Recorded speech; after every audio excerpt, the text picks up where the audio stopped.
Students, welcome back to Subs nursing tutorial. आज के video में हम देखेंगे जो भी आप लोगों का फर्स्ट ईयर में सब्जेक्ट है नर्सिंग फाउंडेशन, उसमें जो भी आप लोगों के एग्जाम के पॉइंट ऑफ व्यू से जो भी क्वेश्चंस इंपॉर्टेंट हैं उन्हें आज हम डिस्कस करेंगे इस वीडियो में।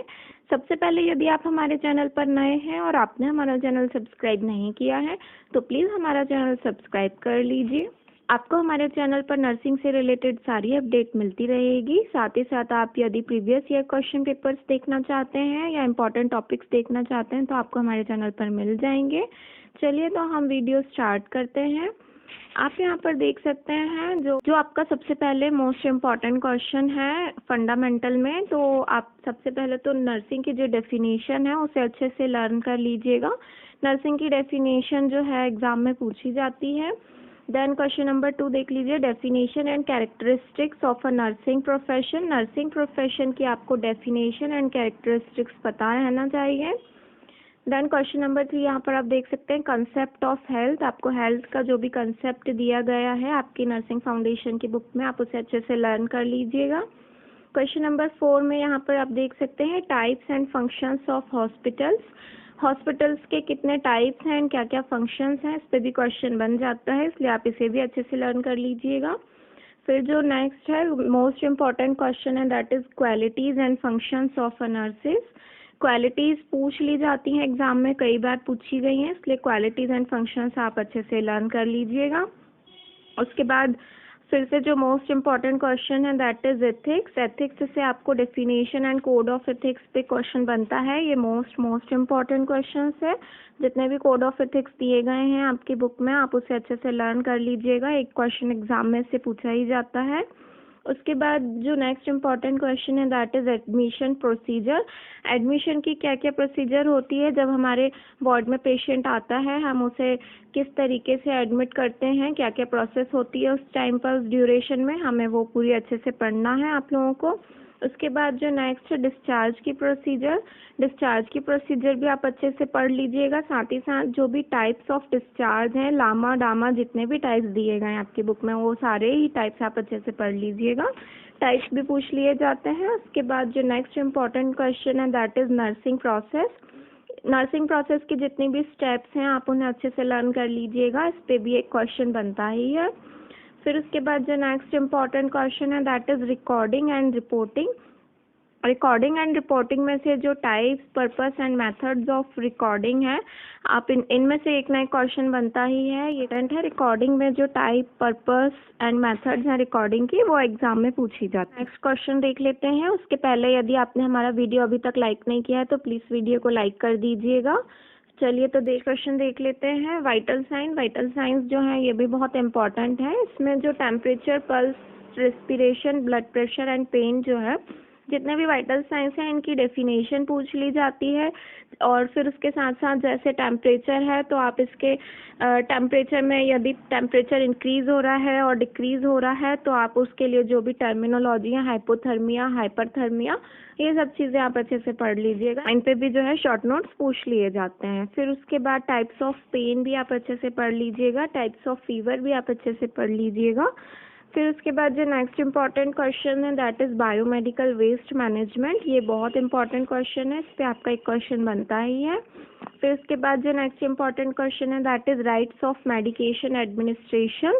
जितने भी राइट्स आप लोगों को बताए गए हैं मेडिकेशन एडमिनिस्ट्रेशन के वो सारे राइट्स आप अच्छे से पढ़ लीजिएगा, एग्जाम में इनमें भी एक क्वेश्चन बनता ही है। उसके बाद क्वेश्चन नंबर यहाँ पर आप देख सकते हैं, pre operative and post operative care. जितनी भी pre operative and post operative cares आपको बताई गई हैं पेशेंट के लिए आपको उन्हें अच्छे से लर्न करना है। फिर उसके बाद wound healing process. Wound healing process भी जो है इम्पॉर्टेंट क्वेश्चन है। फिर उसके बाद जो नेक्स्ट इम्पॉर्टेंट क्वेश्चन है that is care of patient in fever. इस पे भी बहुत बार क्वेश्चंस पूछे गए हैं। और फिर उसके बाद नेक्स्ट इम्पॉर्टेंट क्वेश्चन है that is care of unconscious patient.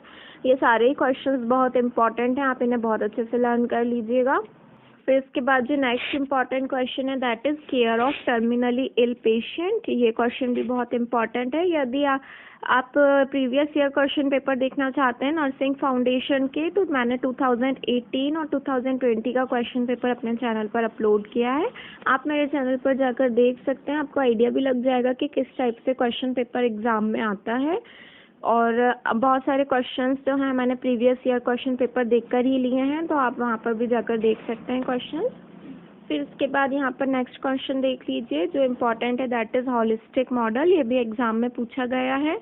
फिर उसके बाद नेक्स्ट इम्पॉर्टेंट क्वेश्चन है that is prevention of infection in hospital. यह भी मोस्ट इम्पॉर्टेंट क्वेश्चन है। इस पर काफ़ी बार क्वेश्चन पूछे गए हैं prevention of infection in hospital में, कि आप हॉस्पिटल में कैसे इन्फेक्शन को प्रिवेंट करोगे। इस पर आपका शॉर्ट नोट बनता है। फिर उसके बाद जो नेक्स्ट इम्पॉर्टेंट क्वेश्चन है that is definition of pressure ulcer and prevention and management of pressure ulcer. Pressure ulcer की आपको डेफिनेशन पता रहनी चाहिए और आप उसको कैसे प्रिवेंट करेंगे, कैसे मैनेज करेंगे, ये भी क्वेश्चन एग्जाम में पूछा गया है। फिर उसके बाद जो नेक्स्ट इम्पॉर्टेंट क्वेश्चन है that is methods of physical examination. जो भी मेथड्स हैं फिजिकल एग्जामिनेशन की वो सभी आपको पता रहना चाहिए। इंस्पेक्शन, ऑस्कल्टेशन, परकशन, पाल्पेशन, जो भी प्रोसेस दी गई हैं, मेथड्स दी गई हैं, आपको सारी मेथड्स पता रहनी चाहिए। फिर उसके बाद क्वेश्चन नंबर 24 यहाँ पर देख लीजिए, comfort devices and factor influencing comfort. Comfort devices पे भी बहुत बार क्वेश्चन बना है, इसलिए आप कंफर्ट डिवाइसेस जितने भी हैं उन्हें बहुत अच्छे से लर्न कर लीजिएगा। फिर इसके बाद नेक्स्ट इम्पॉर्टेंट क्वेश्चन है that is nurses responsibility during oxygen administration.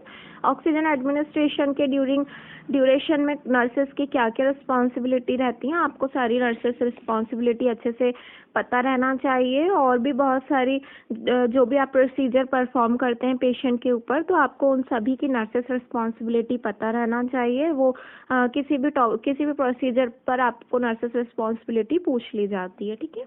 फिर इसके बाद care of unit after discharge. अगर आपका पेशेंट डिस्चार्ज हो गया, बाद आप अपनी यूनिट की कैसे केयर करेंगे वो सारा आपको इस क्वेश्चन में लिखना रहेगा। ये फिर उसके बाद जो नेक्स्ट इम्पॉर्टेंट क्वेश्चन है that is define communication and process and barriers of communication. Communication पे भी क्वेश्चन पूछा गया एग्जाम में, इसलिए आप इसे भी अच्छे से लर्न कर लीजिएगा।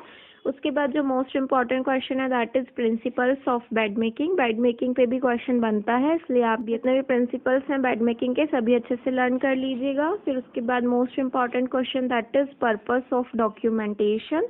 डॉक्यूमेंटेशन के क्या क्या पर्पस हैं वो भी आप अच्छे से लर्न कर लीजिएगा। फिर उसके बाद जो नेक्स्ट इम्पॉर्टेंट क्वेश्चन है that is heat production and heat loss mechanism. Heat production and heat loss mechanism पे भी क्वेश्चन आया है एग्जाम में, इसलिए आप इसे भी पढ़ लीजिएगा। फिर उसके बाद नेक्स्ट इम्पॉर्टेंट क्वेश्चन है that is death and grieving. Death and grieving पे भी क्वेश्चन बनता है। फिर उसके बाद जो लास्ट क्वेश्चन है जो कि इम्पोर्टेंट है that is health belief model.